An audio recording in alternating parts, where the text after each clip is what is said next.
네, 안녕하세요. 오늘은 6단원 1과 1률에 대해서 배워보도록 하겠습니다.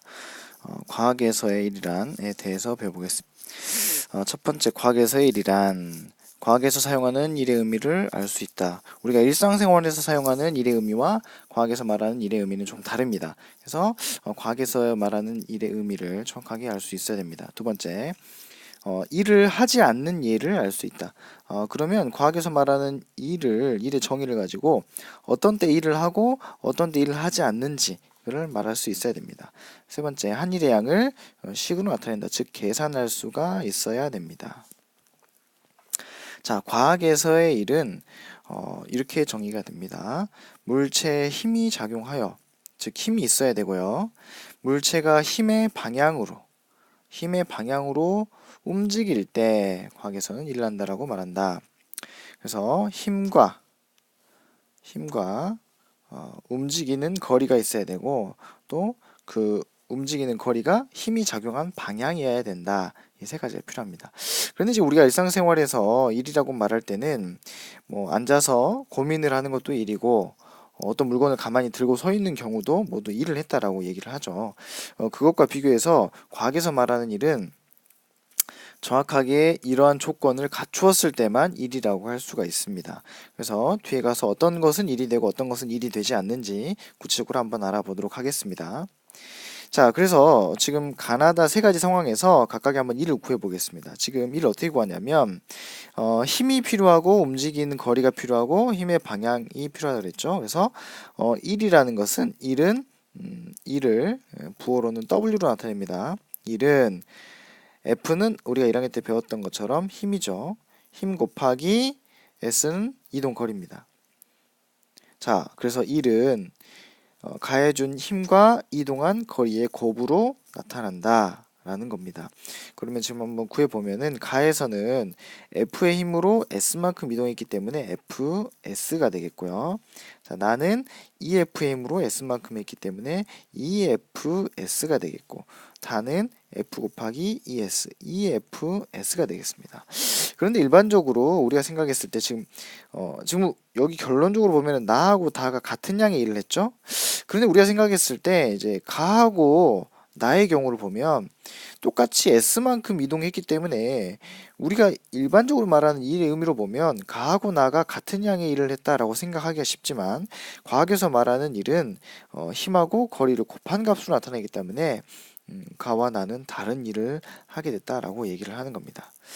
자, 그래서 일의 크기는 힘과 이동 거리에 비례한다. 그렇게 되는 것이고, 자, 일의 단위로는 무엇을 쓰냐? 줄로 나타냅니다. 줄. 자, 1줄은 얼마만큼의 일을 얘기하냐? 1뉴턴의 힘으로 1m만큼 이동시켰을 때 한 일의 양을 1줄이라고 합니다. 자, 그러면 줄을 또 다른 단위로 나타내면 줄은 뉴턴 미터로도 나타낼 수가 있겠습니다. 그래서 1의 단위는 줄 또는 뉴턴 미터를 사용한다. 1줄의 크기는 1뉴턴의 힘으로 1미터를 이동시켰을 때 한 일의 양과 같다. 자, 과학에서 일을 하지 않는 경우는 어떤 경우냐? 자, 가의 모습은 가만히 앉아서 공부를 하는 모습이죠. 물론 공부를 하면서 머릿속으로 생각을 하니까 힘이 들 수도 있겠지만 우리가 과학에서 말하는 힘이 작용하진 않았죠. 그래서 작용하는 힘이 없고 또 이동 거리도 없기 때문에 이때는 일을 하지 않았습니다. 자, 나의 경우는 이동 거리가 없다. 즉 벽을 미는 힘은 있지만 이동 거리가 없기 때문에 이때도 일을 하지 않았습니다. 세 번째, 힘의 방향으로 이동하지 않았다. 자, 지구가 있고 인공위성이 돌고 있습니다. 자, 이때 중력이 있고 이동하고 있기 때문에 힘도 있고 이동 방향도 이동하는 거리도 있죠. 자, 그런데 중요한 것은 뭐냐? 힘의 방향과 이동하는 방향이 원운동을 할 때는 서로 수직이죠. 그렇기 때문에 자, 힘의 방향과 운동 방향이 수직일 경우에는 일을 하지 않는다라고 얘기합니다. 그래서 일을 하지 않는 경우 세 가지 여러분들이 알아둬야 되겠고, 자, 1번과 2번은 앞에서 배웠던 W는 FS라는 식에 당연히 둘 중에 하나만 0이 되더라도 0이 되니까 1이 0이라는 것을 바로 알 수가 있겠죠. 자, 그런데 3번에 힘의 방향과 운동 방향이 수직일 경우에도 1이 0이 된다. 이것은 여러분들 꼭 머릿속에 넣어둬야 되겠습니다. 자, 물체를 들어올릴 때 얼마만큼의 일을 하게 되냐. 그 계산하는 식은 우리가 앞에서 배웠던 식으로 풀 수 있습니다. 자, W는 Fs다. 자, 근데 물체를 들어올릴 때 이 힘은 얼마만큼이 되냐. 우리가 이 물체를 등속으로 아주 천천히 등속으로 들어올린다라고 생각해 봅시다. 자, 등속 직선 운동을 할 때 이 물체에 작용하는 알짜 힘은 0이 되겠죠. 알짜 힘이 0이 되기 때문에 자, 내가 들어준 힘과 중력이 지금 작용하고 있을 때 두 힘의 크기가 같고 방향이 반대가 된다. 그래서 자, 내가 작용한 힘 F는 결과적으로 뭐하고 크기가 같습니까? 물체의 무게와 같죠. 물체의 무게와 같은 힘이 작용합니다. 그래서 무게와 같은 힘이 작용하기 때문에 무게로 바꿔줄 수가 있겠죠.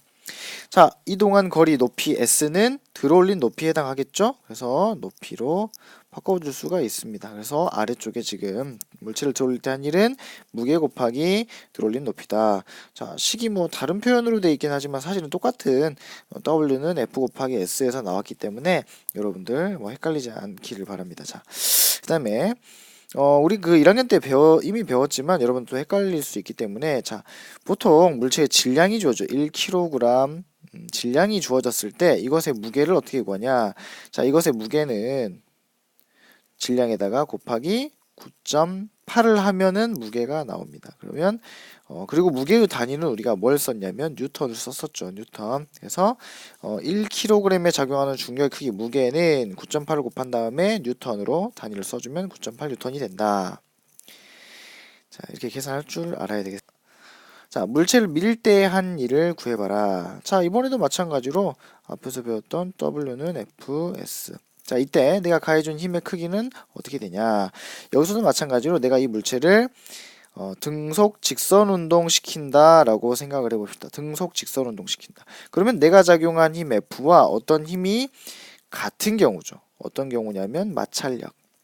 자, 내가 작용한 힘과 마찰력이 크기가 같고 방향이 반대다. 그러면 이 물체는 등속 직선 운동을 하죠.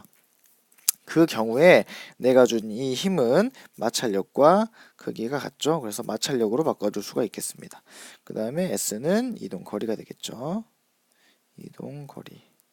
그래서 앞에 배웠던 그 식을 그대로 물체를 밀 때 한 일은 마찰력의 크기 곱하기 이동 거리가 된다. 형성평가를 풀어보겠습니다. 자, 질량이 2kg인 물체를 50cm 들어올렸을 때 한 일의 양은 얼마인가? 자, 2 곱하기 50에서 100이 아니죠.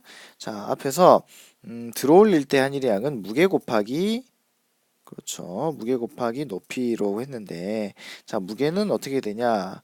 자, 2kg 물체의 무게는 그렇죠. 2 곱하기 9.8을 하면은 19.6 뉴턴이 되겠죠. 그 다음에 50cm면 50이 아니고 높이는 이제 우리가 아까 이동 거리의 단위는 미터를 썼기 때문에 이동 거리는 0.5m가 되겠죠. 그래서 19.6 곱하기 0.5m를 하면은 다시 9.8 줄이 되겠습니다. 9.8 줄.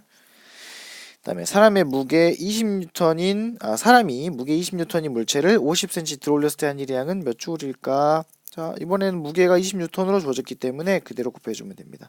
자, 그 다음에 50cm는 아까 했다시피 2분의 1, 0.5m 하면은 자, 10줄이 되겠죠. 자, 별로 어렵지 않죠? 이상으로 오늘 수업을 마치도록 하겠습니다.